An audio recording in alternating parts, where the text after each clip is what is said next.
It's a great day to be a troll. If you haven't noticed, they're working overtime. Remember that the white supremacists and the radical right have hired these people in low-paid jobs in foreign countries to stay online 24 hours a day and 3 shifts to troll. And there's been a lot of work for them over the last 24 hours when Kyle Rittenhouse got set free after illegally taking a gun out of state and murdering people. They're working overtime flagging your videos so that you have to appeal it and you'll probably win. And they're on YouTube, they're thumbing your video down, they're getting paid to do it. And they're leaving these disgusting comments on there. They're so racist. I want to address one of the most common comments I'm seeing. One of the most common threads I'm seeing is like, oh, the Black Lives Matter, they burn all the cities to the ground.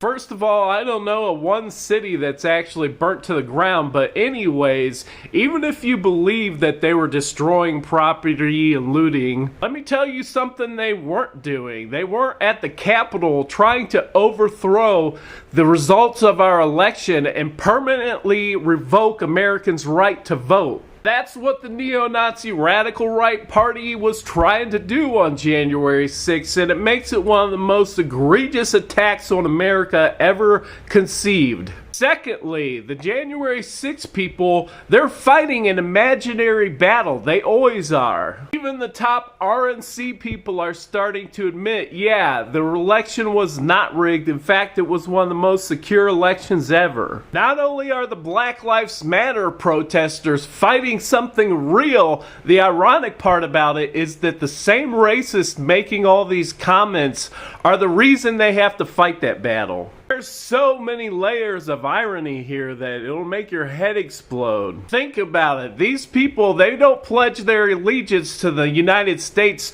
They pledge their allegiance to the Confederacy and the Nazis, some of America's most all-time greatest enemies. They represent those bad cops that did this stuff to cause the riots in the first place. And we gave them so much legitimacy in this country that they're able to pass these laws aimed specifically at black people by targeting sawed-off shotguns, the law that got Kyle Rittenhouse set free to begin with. Enough's enough. Quit pretending that these people are good people. They're not. In fact, they represent some of the greatest enemies America's ever faced. So if you don't like the BLM protest, crawl back under your rock and get out of politics.